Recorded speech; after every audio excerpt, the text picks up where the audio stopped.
Welcome to St. David's Spotlight. I'm Dave Rush. Today, my guest is Dorothy Walker. She is the author of the book A Village in the Shadows, the remarkable story of St. David's, Ontario. Dorothy, welcome to the show. Thank you for coming on. Thank you for having me. All right. Describe the book. What is it about? Of course, St. David's, but just tell us a description about the book. Okay. The book is about the story of our village, St. David's, Ontario.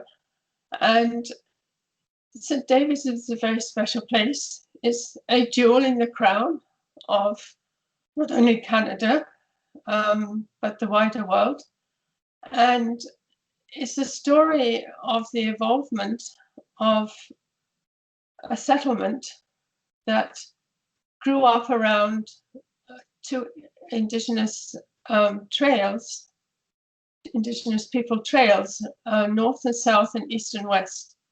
And it grew from just a crossroads of these trails into a settlement and then a village. And now I think we might even be able to call it a small town.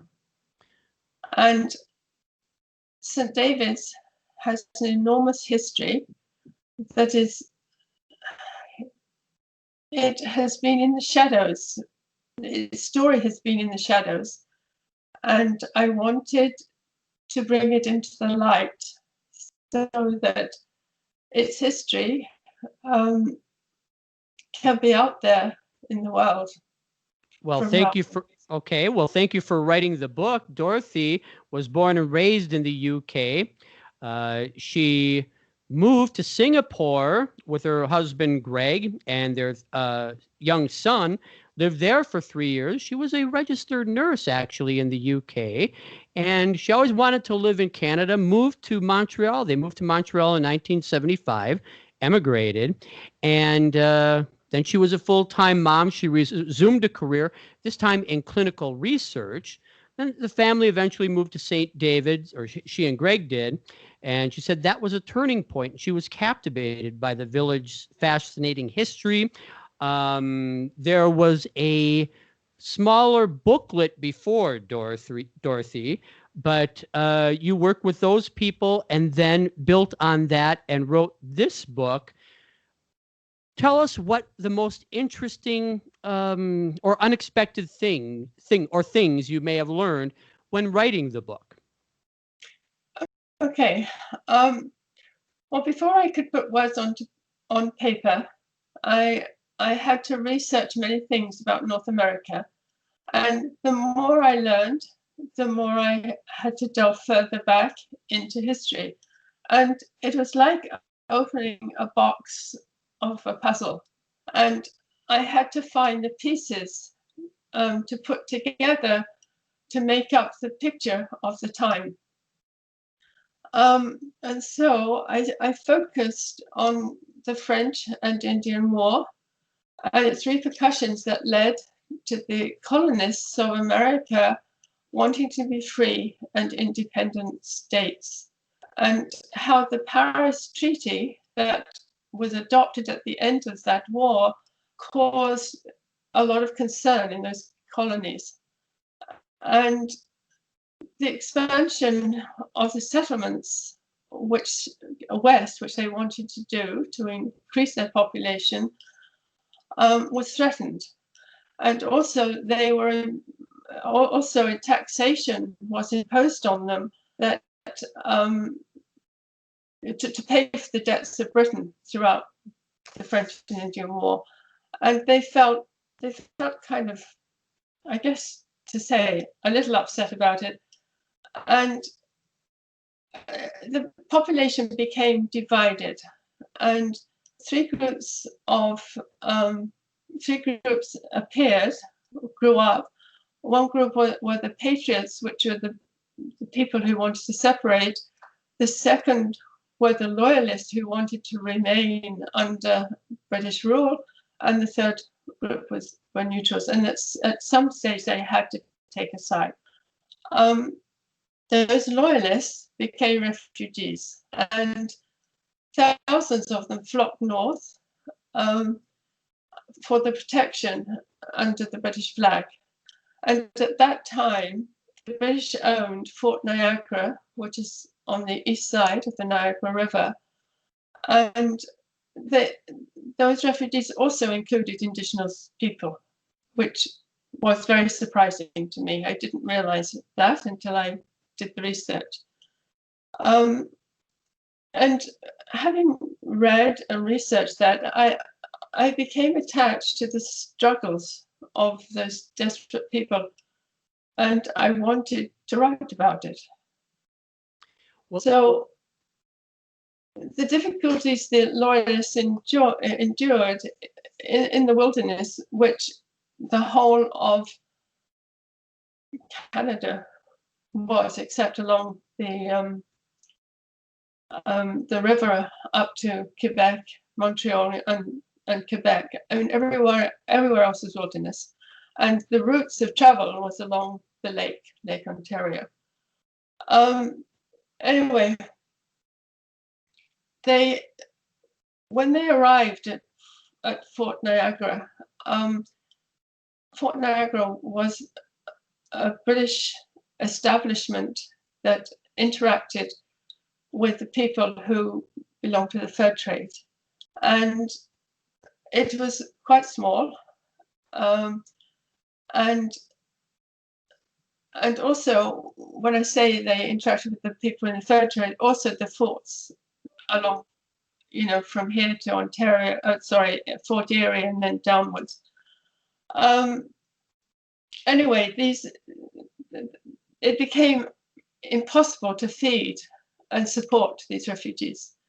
And so the land across the river where we are today, which is on the west side, was renegotiated with the Mississauga people. And in 1780, the people, the soldiers who belonged to the famous Butters Rangers, there were some that were discharged, or they were too old, or they just couldn't cope with the ongoing fighting. They were allowed to settle on this side of the river. And some of those people came to St. David's. One notable person was Peter Secord. And so the settlement began. But to settle, I mean, it was all undergrowth. But there was this beautiful 4 Mile Creek, which had an abundance of water and a lot of marine life. And they were able to utilize the water of 4 Mile Creek. They built 2 mills, and when they built the 2 mills, they were able, or at least they asked for the 2 mills to be bought. And when they were built, they were able to use it for cutting logs and building homes, and also feeding the people with, as I say, the fish out of the creek. Unfortunately, today it is hard to believe that 4 Mile Creek really existed, because it's just a trickle. So then, as the settlement settled in, I mean, at that time it was called 4 Mile Mills, but as time went on, they settled, they got established, but then the inevitable War of 1812 happened, and with that, and so it was hard. And as we all know, there were a number of battles that were fought along the frontier. And at one time, well, the old town of Niagara-on-the-Lake, which was called Niagara, was burnt to the ground. And at one time in late 1813, St. David's became the military headquarters of the British, and they they used it to plan and execute an attack on Fort Niagara, who at that time, the fort belonged to the Americans. It was treated to them after the end of the Revolution. And that was on the other side of the river. And at that point,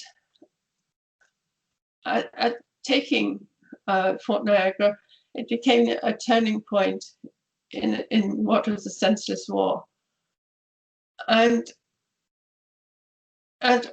But that wasn't the end of it. I mean, there were a number of battles that continued. But in 1814, and this is where I think, the history is so important for us to remember, is that there were constant skirmishes between the British and the Americans, and they were constantly fighting around St. David's. And in July of that year, St. David's was burned to the ground as a result of an angry American colonel taking revenge on the militia and the residents when his horse was killed. So, this shouldn't be forgotten. This is a huge event that should really, it has to be written down. It had to be written down. And what I find, sorry. I was going to say, and we appreciate you taking your time and energy and the years it took you and all the research that it did to compile the book. And many of these early families are detailed in the book. Of course, we have the plaque in St. David's right in the park, right at the Four Corners there, that commemorates the 1814 event. Why Village in the Shadows? Why was that the title? That's an interesting question. I spent a long time mulling over a title, and I did consult with a couple of people from, descendants of the older families in the village. But basically, I wanted to bring St. David's out of the shadows and shine a light on it. The events of the town of Niagara, which we now know as Niagara-on-the-Lake, Queenston, and the dramatic Niagara Falls always seem to overshadow St. David's. And yes, there are important issues there, and there are important times, but St. David's was important when it was needed. The position of it, the people, they were loyal, and it was important to me to kind of have an impact when writing about St. David's. And so I chose A Village in the Shadows. Okay, very good. And you mentioned you talked to some of the descendants of the early settlers here. What was their reception of the book? The people who have been here for generations, what did they think about this? Well,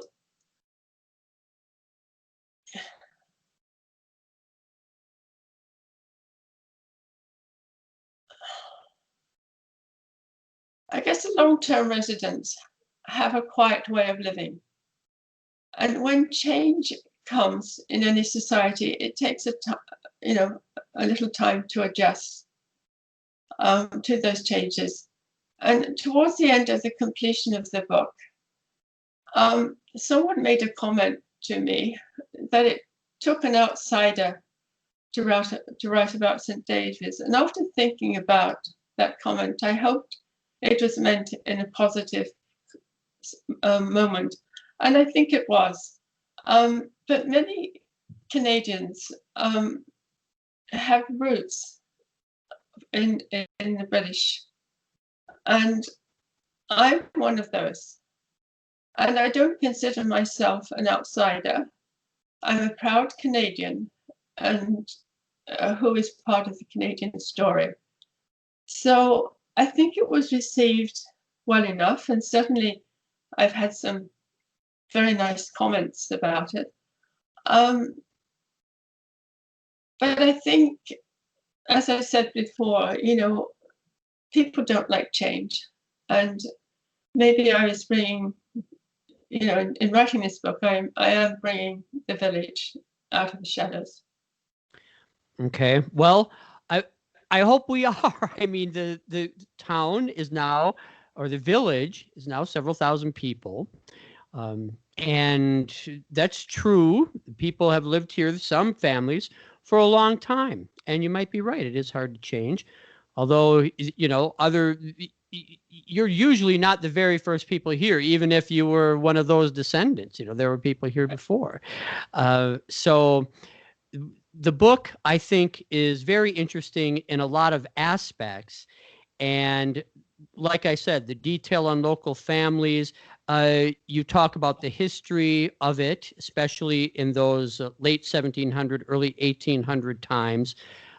Tell us a bit else about what people might find in the book that's interesting. Well, if they read my book, they might just realize how important St. David's is and still is. And it's not just a bedroom community, but a living village with a rich heritage that we can all be proud of. And creating the book was important so that the history of St. David's can be preserved and its heritage can be remembered for all time. That's my hope. Well, Dorothy Walker, author of Village in the Shadows. We appreciate you coming on the program, and best of luck to you and with the book. If a person wanted to get the book before we let you go, where would they go to get it? So here's the book. You can buy it from me in a hard copy or a soft copy, and you can contact me through the Friends of St. David's website, and I'd be very happy to meet the people and share my book with them. Very good. And the website, you can just check it, go to a search engine, put in Friends of St. David's, you will find it. Dorothy, thank you much for your time. You have a great day, and thank you for coming on St. David's Spotlight. Okay, can I just say one thing more? Sure. You doing this will actually help take St. David's out of the shadows. Well, good. Let's work on it together. I appreciate it. You take care. Have a great day. Thank you. Right, bye.